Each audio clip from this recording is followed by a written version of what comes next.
Find other great podcasts like this one at podmoth.network.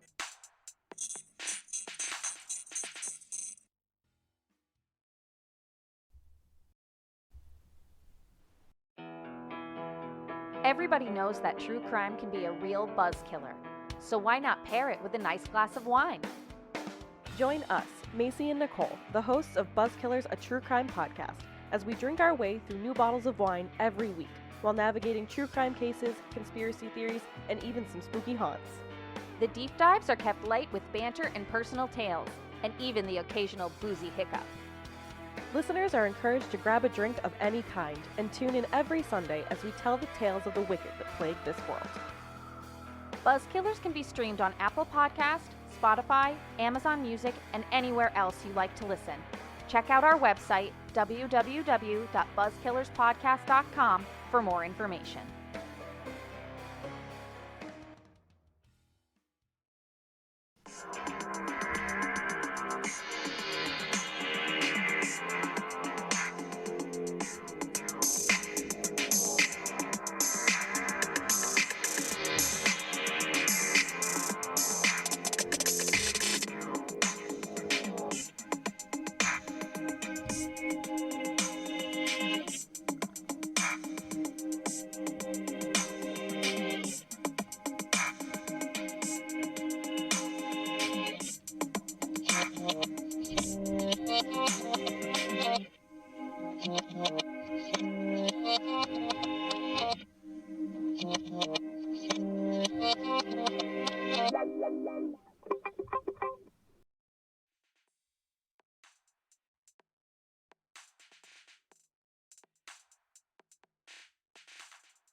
It's a cold winter evening, and a family is huddled by a roaring fire, focused on a storyteller, a man in his 40s, with hair slightly gray at the temples and a pipe clasped between his teeth. Perhaps he's a father figure. He gestures wildly, the firelight causing his shadow to dance on the ceiling, as he regales the group with ghostly stories of dread. The onset of night comes quickly this time of year, draping the world in shadows, frosting it with ice and snow, and making it something slightly more menacing. In the Victorian era, the scene I described was quite common. Family members would take turns telling their most harrowed tales, stories of specters, the ghosts of the past. It was how they entertained themselves, but it was also a way to keep the past alive. Around this time, books are a luxury for those affluent members of society, though in the 1830s and 40s, serialized prose fiction in 1 or 2 penny weekly releases made reading and written content more accessible. People during this time period often knew how to read, but not how to write. So while lords and ladies sat primly with their texts on finely crafted furniture close to or on the upper crust, those working-class people who wished to enjoy a good book often couldn't afford it. However, this didn't stop them. They created their own stories and relayed them to family and friends in their modest parlors, some individuals seated and others squeezed in wherever there was room on the floor. It was a staple during the winter season. Hello, dear listeners, and welcome back to another episode of the Identity Podcast on the Podmoth Media Network, your foray into the weird, wonky, and sometimes downright spooky. Even today, ghost stories delight and terrify, titillate and beguile, and in all honesty, I've never met another living person who hasn't been told one. I've personally spent many hours around a roaring fire a la Midnight Society, listening to my friends talk of ghosts, ghouls, and things that go bump in the night.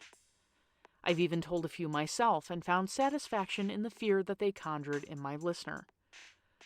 Props to those storytellers who kept me up at night, and hats off to the folklore that informed some of those tales. Truly, listening to a scary story as the wind howls and the snow swirls outside, with only your fellow storytellers to hold your hand and keep your imagination grounded in some sort of sane existence, is the best way to consume a ghost story. The practice of storytelling, and the equally popular practice of scaring our friends out of their wits is not new. It's been practiced for a long time, but have you ever wondered why the Victorians were so interested in ghost stories? If you have, and you're itching to know the answer, on with the show. From The Guardian, quote, "It was the Victorian era, of course, when ghosts proliferated most obviously in fiction, as well as on stage, in photographs, and in drawing room seances. Before the start of Victoria's reign in 1837, the health of the genre was thought to be failing. But by 1887, when Mary Louise Molesworth wrote The Story of the Rippling Train, her character Mrs. Snowdon was bemoaning ghost prevalence. Quote, 'One hears nothing else nowadays,' end quote, she said, and in the pages that followed, she would hear yet another about the phantom of a beautiful woman who had appeared after being terribly burnt in a fire. What had raised all of these apparitions from the dead? The most straightforward explanation is the rise of the periodical press, says Ruth Robbins, professor of English literature at Leeds Metropolitan University. Ghost stories had traditionally been in oral form, but publishers suddenly needed a mass of content, and ghost stories fitted the bill. Short, cheap, generic, repetitive, able to cut quite easily to length, end quote. People were absolutely hooked. If they could afford to do so, they purchased books of ghost stories from booksellers. If they couldn't, they found serialized versions for a few cents. And if they couldn't afford that, they attended public readings, carrying the stories home with them to be shared with their families. In 1843, the same year that the first Christmas card was sent, Charles Dickens released A Christmas Carol, a novel that would cement itself into the Christmas season and tickle many a Victorian fancy. He would later publish a periodical called All the Year Round, in which he would publish the likes of Wilkie Collins and Elizabeth Gaskell, and generally contained several ghostly tales. If you'd like to peruse some issues, I've dropped a link to a list in the show notes. While we're on the subject of spectral sightings, we also need to address the first Industrial Revolution and how this change affected people at the time. City centers became hubs of industry, and many people moved from the outskirts into these hubs. Consider what a huge change that was. Factories for winding yarn, for example, installed machines that could turn out the work at record-breaking speed. There were areas of agriculture and handicrafts that would never be the same again. Of course, some people experienced an uncomfortable shift in this new world, and it wasn't all sunshine and roses. But that's not really what I'm driving toward. Rather, I'll take a side street that will eventually bring us to our final destination. Many of the people who moved from the outskirts and into the cities found work as servants in stately homes belonging to those who fell under the new middle class created by the move and or the upper crusters I spoke of earlier. Why don't we just call them crusties? It has a nice ring to it. So, the crusties had beautiful homes that required upkeep, and of course they weren't going to do that themselves. Enter maids, butlers, gardeners, cooks, you name it. These positions needed filling. I think it goes without saying that some of these servants had never seen the inside of homes this grand, almost maze-like to them. And with anything new, you guessed it, comes fear.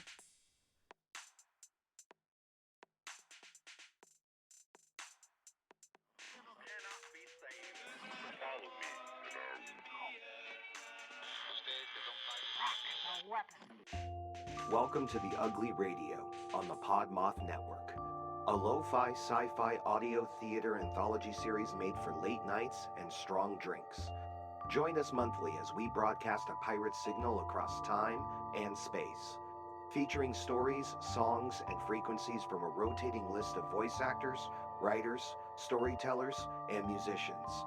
If you're looking for high-quality science fiction, skin-crawling horror, and other genre fiction, listen to The Ugly Radio on the Podmoth Network, now available wherever you get your podcasts. The Ugly Radio. See you in the void.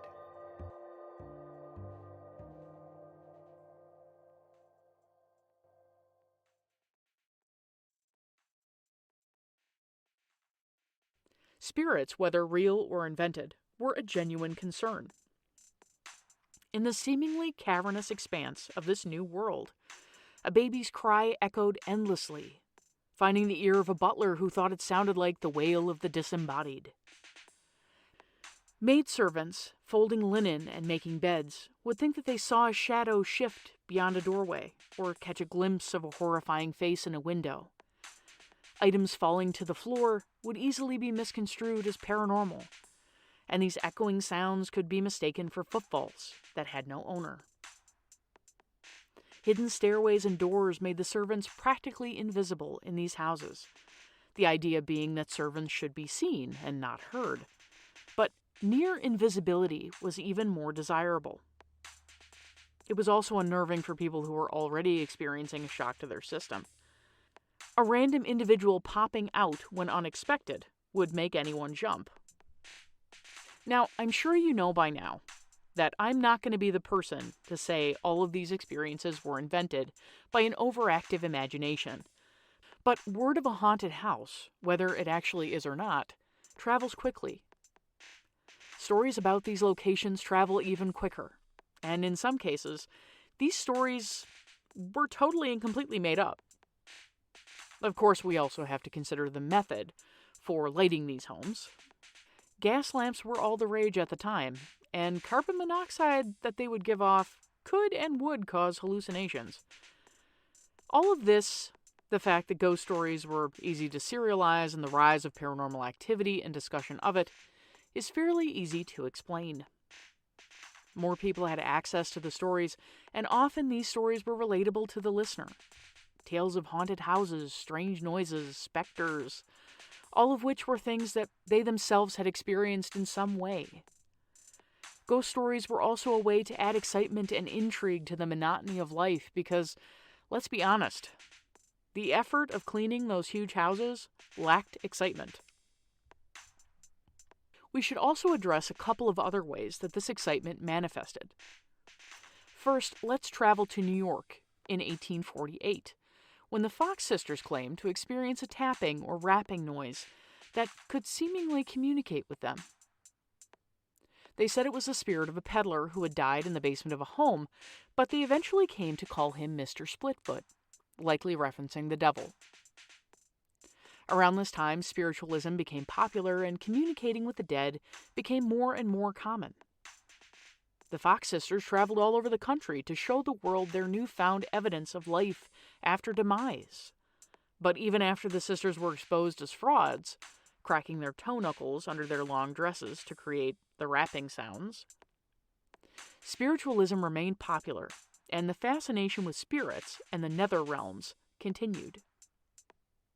Side note, I wonder if the creation of the telegraph in 1844, predating this fraud by only 4 years, had something to do with the rise of, quote, paranormal knockings. Seances, where the medium communicating with the other world would be tied to a chair while the room, cast in darkness, would seemingly come alive, were a dime a dozen, and many, even Thomas Edison and Alexander Graham Bell, were believers. They even tried to create devices for communicating with the other side, believing that this was the next evolution of their respective inventions. While tied to the chair, the medium would conjure different spirits to speak for them and expel ectoplasm, most often cheesecloth, from various orifices. There were, of course, people who believed that spiritualism was fake, one of the most vocal being Harry Houdini. Houdini, a prominent magician, made his money by creating illusions for his shows, and he said that he had more respect for a highway robber than a medium because at least the robber has the courage to prey on his victims in the open. Houdini would likely roll around in his grave if he knew that the date of his death, October 31st, is celebrated by many believers in the paranormal by holding a seance. Even today, there are individuals who claim that they can contact the dead, can bring them into the room, and ask them to manipulate their surroundings. Whether or not these people can actually do so requires further investigation into their practices. The second and final topic that we should touch on is spirit photography, and how tales of ghosts and other paranormal happenings made that practice popular. Photography was a luxury for many people given its cost, and in many instances, the first photo you had of a person might very well be of them as a corpse. Post-mortem photography, otherwise known by the easily unnerved as creepy photos of dead people, provided a service to those left grieving a loss. It would also come to tie itself in with the spiritualist movement. You see, this belief that loved ones could communicate with the living from beyond the veil was of comfort to those left behind, and gave hope that there might be another way to connect with their mother, brother, friend. In March of 1861, a man named William H. Mumler used a plate that had already been exposed as a gag, and his popularity exploded. This double exposure created a final image that contained two people where there was once only one. The second person, the one from the previously exposed plate, appeared almost see-through, ghostly in appearance. Mumler recognized this cash cow for what it was and set up shop as a spirit photographer. From Getty.edu, quote, "Soon accounts of Mumler's self-portrait were embellished with stories of his arm feeling numb. Some stories claimed that he couldn't take more than 2 or 3 spirit photographs a day, for connecting with the spirit world was exhausting work. For just shy of 2 years, Mumler worked as a medium, taking portraits of living folks and capturing the spirits of their lost loved ones, or sometimes lost strangers from beyond the grave. These ghostly renderings became so popular that spiritualists hailed these photographs as scientific evidence of their beliefs. Even Mary Todd Lincoln had her photograph taken by Mumler." End quote. And his success continued for a little while, until in 1863, a doctor who sat for a photograph recognized the spirit that Mumler had conjured as someone who was very much still among the living. Mumler was sued and acquitted, but the damage to his name was irreparable. Ghost stories greatly influenced the Victorians and their views on death, and aided them in making sense out of their quickly changing world. Consider, for example, that increasingly more and more people could communicate at a distance. I would imagine that seeing this new technology, believing spirit communication was real was not such a far cry for many Victorians. The telegraph allowed people to send messages to faraway places. The initial communication and response heard only in a strange tapping noise to be translated. In much the same way, an individual could hold a seance or use a talking board to communicate with the dead. In some ways, the process is interchangeable. Transmit, translate, interpret. Granted, cheesecloth, as palatable as it might be, is not a necessary tool when sending a telegraph. And thank goodness, because, let's be honest, no amount of seasoning is going to make that taste good. That's it for now, dear listeners. Thank you for your continued support and interactions on social media. You're greatly appreciated. There will be one more episode after this one, the end of season interview. And then I'll go into hibernation again for a few weeks, until I can get the next season up and running. I wish you all the best, and I look forward to sharing more of the strange, paranormal, and macabre with you in the future. Until then, stay spooky.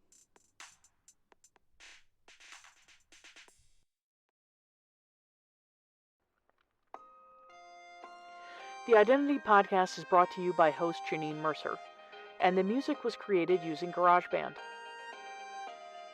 Find the Odd Pod on Twitter, Instagram, and TikTok at Identity Pod, and on Facebook as The Identity Podcast. A transcript of this episode will be available at theidentitypodcast.wordpress.com. Got a paranormal experience to share? Send those along to theidentitypodcast@gmail.com. If you liked what you heard, please take a moment to mash that subscribe button and leave me a 5-star review. Don't forget to tell your friends, family, and coworkers about this podcast. Every little bit helps.